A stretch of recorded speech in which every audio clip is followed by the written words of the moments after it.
clinicians are often faced with the uncertainty of knowing how to load an injured tissue when it comes to their exercise rehabilitation programs. Now, if you're a clinician who would like a free resource to help guide you through the exercise prescription thought process to help create truly individualized, effective rehabilitation programs, I encourage you to download our movement prescription blueprint that you can find at progressivepodiatryproject.com/blueprint. So whilst exercise prescription can be simple for some clinicians, there are many who, if you're not well versed in exercise prescription or it's not something you do often, it can be a little bit overwhelming knowing how to load. So let's unpack and we'll get into today's episode. The Progressive Podiatry Project, here to share knowledge, insights and information for you to improve your clinical practice and, most importantly, help you help your clients. So today we'll be exploring one way clinicians can help select the most appropriate exercises for their clients when it comes to formulating a rehabilitation program. And the key word here is function. Tissue function guides exercise selection, which facilitates the functional restoration. So a lot of the elements that will help formulate part of this process is the identification of our therapeutic goals. Now, again, for some clinicians, the identification of the therapeutic goals is a little bit of a daunting area. So we're going to unpack that. But first up, we'll just do a brief refresher of what therapeutic goals are. Now, there are other vlogs and episodes that we've got that cover this, but essentially, therapeutic goals are the physiological and psychobehavioral changes that we're seeking from our therapeutic exercise prescription in order for our client to achieve their goals. Now, we all know that healing tissues need movement, but what movements do they need? This is what we're unpacking. So whilst there are a number of inputs that can help guide our therapeutic exercise prescription, one of the simplest methods that clinicians can use, especially for those who are less experienced and not as well versed in exercise prescription, is getting back to basics, and that is understanding tissue function.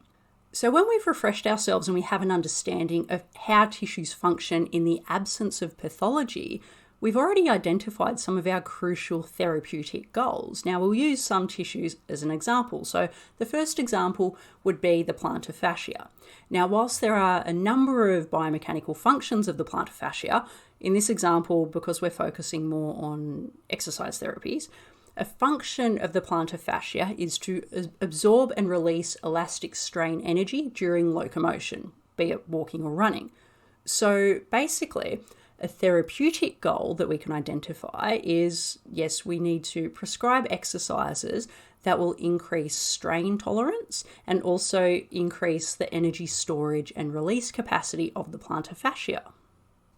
So going a little bit more into function, which will be guiding our exercise prescription, is the process by which energy is stored and returned in the plantar fascia, but also other connective tissues, is the application of strain loads, i.e. tensile loading, which is followed by elastic recoil of the structure.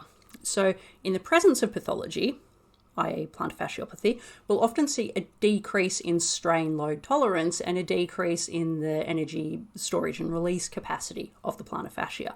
So combining the presenting load intolerances with our knowledge of the usual function, it can help guide us towards selecting some appropriate exercises that will improve strain load tolerance and restore the energy storage and release capacity of the structure.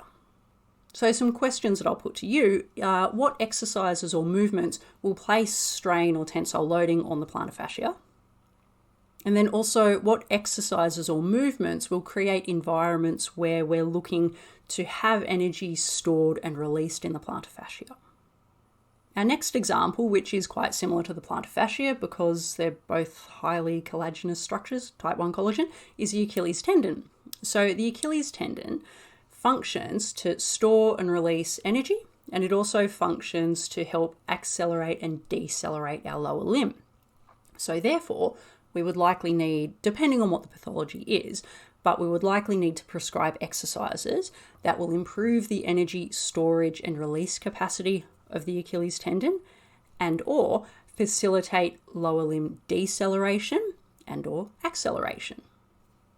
So with this, because there are quite a few functions and they do differ, the type of pathology that presents and the subsequent load intolerances will further influence and create a bit of nuance with our exercise prescriptions and selections. But it's very simple examples. So if we're looking to improve limb deceleration, we may be looking at prescribing eccentric exercises. If we're looking to improve limb acceleration, we may be looking at concentric exercises. If we're looking to improve the energy storage and release capacity of the Achilles tendon, we may be looking at plyometrics. And as I mentioned, there will be a lot of nuance that exists with the particular dosage of those exercises. But again, this is just trying to paint a clear picture for clinicians, especially those who are starting out and get a little bit baffled by what exercise do I choose for this particular pathology. As I mentioned, there will be a little bit of nuance between, especially in the Achilles tendon or the gastrocsoleus myotendinous unit, will be a bit of nuance because of a few other factors. So the injury itself, the mechanisms underlying the injury, and the presenting functional deficits. They will also guide our exercise selection. So, for example, in the presence of mid-portion Achilles tendinopathy, we may see a decrease in strain load tolerance in addition to impairments of the energy storage and release capacity of the tendon itself. So, questions that we would be asking: what exercises or movements will place strain or tensile loads on the Achilles tendon, because we may need to increase the strain load tolerance, and this will also help facilitate type 1 collagen remodeling. But then also, what exercises or movements may we prescribe that will help improve the energy storage and release capacity of the Achilles tendon? So then some other examples where, again, this is where that nuance will come from, is if we say have a eccentric strain injury of the medial gastroc Achilles myotendinous junction. So we may see an underlying mechanism. So there may be this you don't know, but you can kind of gather based on the person, the history, bits and pieces like that. But we may see an increase in tissue stiffness coupled with a decrease in eccentric strength being two of the potential underlying mechanisms that have caused this strain injury to develop in the first place. So what the functional deficits we may see could be is we may have decreased eccentric load tolerance, but also a decrease in our ability to generate propulsive force, so a decrease in concentric load tolerance. So what we would be asking ourselves in this type of injury is what exercises or movements may increase the tissue compliance at the gastroc Achilles myotendinous junction, because, well, I cover it pretty well in depth in the exercise therapies in podiatric practice course, but essentially everyone's optimal levels of tissue stiffness and compliance in relation to performance, but also propensity for developing a musculoskeletal injury, they do vary. So for some people, they may be too stiff, so we need to increase the compliance. So we may be asking what exercises can we implement that may potentially increase the compliance at this particular area. And then other questions we may ask ourselves because of the other elements present: what exercises and or movements may improve the eccentric, and in this case deceleration strength of the gastrocsoleus muscle tendon unit complex.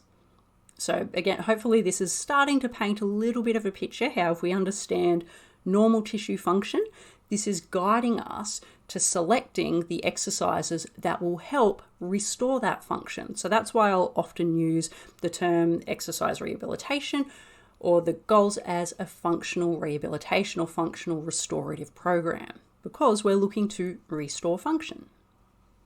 The last example that I'll use are ligaments, because they do function quite differently to tendons and also the plantar fascia.